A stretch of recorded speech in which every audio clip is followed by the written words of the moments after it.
Hey, how's it going, YouTube? How y'all doing today? This guy right here, this fella right here, he was bloating up severely yesterday. He had a gas bubble on him.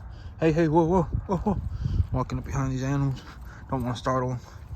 He still got well, it's mostly gone, but his gas bubble yesterday was like boom. This guy in particular seems to be having a lot of bloating. I'm just keeping an eye on him. It's like every morning he wakes up, bloating is gone. Then every evening, bloating is back. There's just a lot of grass right now. A lot of grass. And so these animals get to eat however much they want. This guy right here in particular seems to be bloating on it. I've seen it happen to him several times before. Seems to be a daily thing for him, or he'll bloat, and then in the evening he'll be bloated. Then by morning he'll be back to just being okay. It's a minor case of bloat. If it was a real severe bloat, that I'd have to do something about it. But it's okay. It's just a mild to medium case of bloat. Got a lot of grass.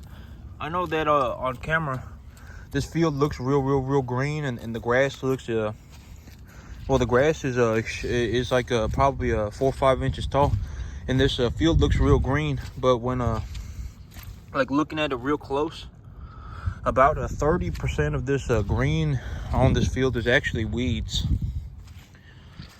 Like it's hard to tell on camera, but like, see all this right here, these are all weeds. This ain't grass. These are all weeds. And so on camera, from this far away, it just looks like a lot of grass. But when I actually look up real close to it, it's a lot. It's about 30% of it is actually weeds or bare spots. So there are a few patches, like even here, just weeds. And so this field, well, if I had drilled this field instead of broadcasting it, I would I would consider herbiciding it. But I would you know, it would be a good investment to herbicide it, because if I herbicided it, I could cut this field one time for silage, then make all my money back on all the money that I spent to grow this field. This grass is it's hard to see on camera. I'm trying to get a good angle on it, but like when I look up close to it, the grass is probably 4 or 5 inches tall across this whole field. These cattle are grazing at free choice too, so they're getting to eat as much as they want. This grass is still growing in very quickly. I mean, at an immense rate. If I was going to graze this much grass, I would need way more animals. I have 3 animals an acre right now. I would need closer to probably 5, and they would also have to be heavier. Now look at all this. It's just a lot of grass. So this grass is growing in at a remarkable rate. Weather conditions are phenomenal for growing grass right now. We're getting just enough rain. We're getting just about that 3 to 5 inches of rain a month. Yeah, the rain is kind of spreading.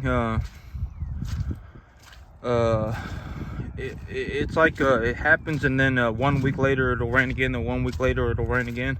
So our weather conditions right now are just phenomenal for growing grass. So this grass is growing in at a tremendous rate.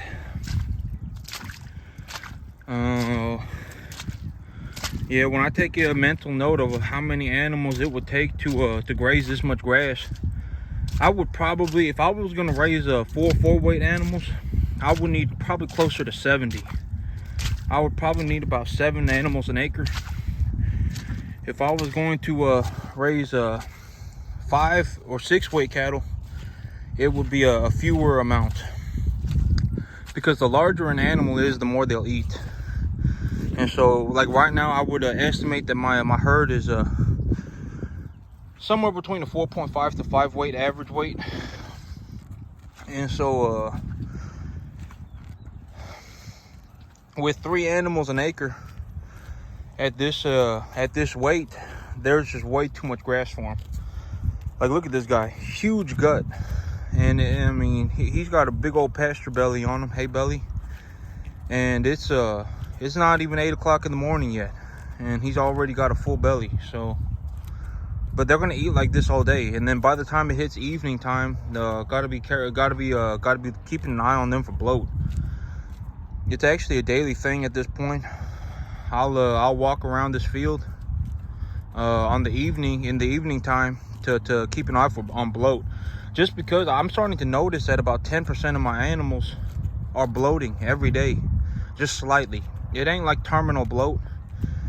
They got a minor to medium case of bloat.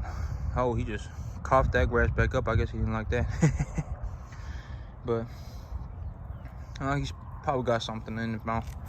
But yeah, these animals are looking like this right now, where they just got a big old gut on them all day, and then by the time that it hits evening time, they're starting to bloat. And so this grass is just growing in way too fast.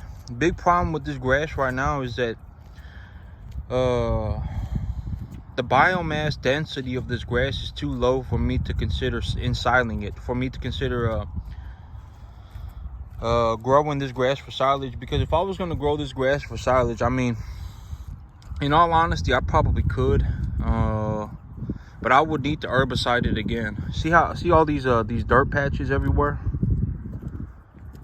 Got a lot of empty spots. I would say about 30 to 50%, somewhere around 30 to 50% of this field is either dirt spots, like empty spots, or it's weeds. And these small weeds, the cattle will still eat them because they're mixed in with the grass, and they're not super like woody or anything like that yet. So the cattle will still eat them. But by the time that this grass has grown, it's kind of a dynamic thing. If this grass grows, the weeds will grow too. And so by the time this grass has grown to a level that I would consider cutting it for hay, then rolling it up for silage, these weeds will have grown too. And so these weeds, by the time this is all done, about I would say about 30% of everything that I cut would be weeds. And so, you know, and at that point, the weeds would have been they would be very woody. The weeds would be when the weeds get larger, like especially like mare's tail, stuff like that, it'll get very woody. And so, yep, I also got different weeds in here. Like there's something that I call I don't know what it is, but I call it what I call it I mean, what did I call it? It's like a stick weed. It's like it literally grows like a little tree stick out of the ground, like a little tree twig out of the ground, and it's very hard. It's a very woody plant, and it just like grows like one stem, and then it kind of branches out. I know that well, what is it? Yeah, but oh yeah, I call it twig weed, but it grows like a twig out of the ground. It grows like a little tree branch, and it's super hard. And so yep, by the time that this grass has grown, the weeds will have grown too.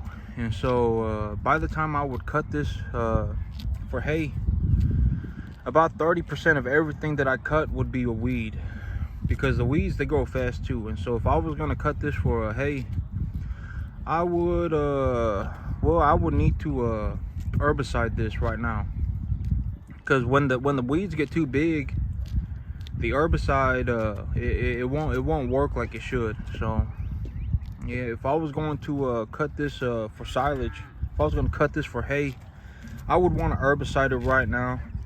But if I was going to herbicide this right now, I would need to put 2,000 pounds of fertilizer on this field to get an even spread of herbicide, unless I drove a sprayer across this field. But if I drove a sprayer across this field, I would have to go up and down this field in 10-foot increments, and I ain't looking to do that. Yeah, the sprayer, it applies it sprays fluid on a 10-foot boom. So if I went across this field one time, it would cover 10 feet, then I'd have to come back the other way 10 feet, then 10 feet, then 10 feet. So, and just to put that in perspective, I guess like I'm 6 foot tall. If I laid down on this field with my hands on my side and then just rolled down this field like a pencil, that'd be 6 foot. So just about twice that much is about 10 feet. And so just imagine how long that would take. So yep, I'd have to go up, down, up, down, up, down, up, down, up, down, up, down all day to just spray herbicide on this field via a sprayer, and I ain't trying to do that. And so yep, I would wanna herbicide this field with fertilizer, but if I was gonna herbicide this field with fertilizer to get an even spread of herbicide across this field, that proper dose, I would need to put a tonnage of fertilizer on this field, and I already put 1,500 pounds of urea on this field. And so the only thing I would really want to put on this field right now is phosphorus, potassium, sulfur. And if I put phosphorus, potassium, sulfur on this field as a top dress, it would just be a waste of money. So yep, this grass, if I had drilled this grass instead of broadcasting it, at this point, if this field had been drilled with seed properly instead of just me tossing seed on here with the broadcaster, I would be willing to herbicide it. Well, I would have been more willing to herbicide it, and I would have had to herbicide it with the urea instead of that 2,000 pounds of urea. Well, I would have put another 500 pounds of urea on this field. I put 1,500 pounds on it so far. I would have put 2,000 pounds on it, then just herbicided it while I was at it. But this grass, it ain't worth cutting for hay. If I cut it for hay, by the time the grass was big enough for hay, I would just be chopping up a bunch of weeds, and the weeds would be hard. It wouldn't be like these little weed plants. These weeds will grow too, just like the grass does. And as the weeds grow, the cattle will develop less of a taste for it. Because when these weeds are small and they're mixed in with the grass like this, the cattle will just eat it all together. But when the weeds have grown out of the grass and they're like a foot out of the ground, the cattle won't touch it. The cattle won't touch it, and the weeds will be extremely hard. They'll be woody. They'll have grown like real lignified. So if I cut a whole bunch of that stuff up and then rolled it up as hay, the cattle, it'd just be a waste of my it ain't worth it. It just, I would rather just rather just cut the till this all in early, till it into the soil, than just have it decompose as nitrogen fertilizer. That'd be more a better investment of time and effort, in my belief. Because if I till all this in, it'll decompose. And when it decomposes, it'll put nitrogen back in the soil. And so I won't need to put any more urea on here. And when I till it in, I'll put a phosphorus, potassium, sulfur on this field. And then I'll till it all in together. And then I'll just flatten it and then drill Sudan grass into it. But now, I learned my lesson. Like, I actually have a real good spots of this where I'm like, man, maybe I can just cut this area, like just this right here. I got a long strip of soil, just grass right here. It goes all the way back over there. I'm like, man, maybe I would just cut this for silage right here. Just this. I could probably get 3, 4, 5 rolls out of here. Just this one little patch right here. I could probably get 5, 6, 7, 8, 9 rolls out of this. Just this right here. But yeah, there's like a very minimal weed pressure. The grass density is real good. So I'll just have to see. I'll have to see where this this patch of land is here in about I honestly have 2-3 weeks now until I need to be drilling Sudan grass. And I would rather drill Sudan grass than wait for this grass to grow, because Sudan grass, it'll put on more biomass for the amount of time that it grows. if the weather conditions are right, the Sudan grass will grow much faster than ryegrass will. It'll put on a lot more biomass per acre, and so it ain't worth it for me. Essentially, it is a bad investment of my time to wait for this grass to grow, even if it's good like this. Even if there's a huge there's probably 3 acres of just real good looking grass right here. Just this patch right here. It's about a third of this whole field right here, just right down to the end, where the grass is growing in extremely well. There's minimal weed pressure.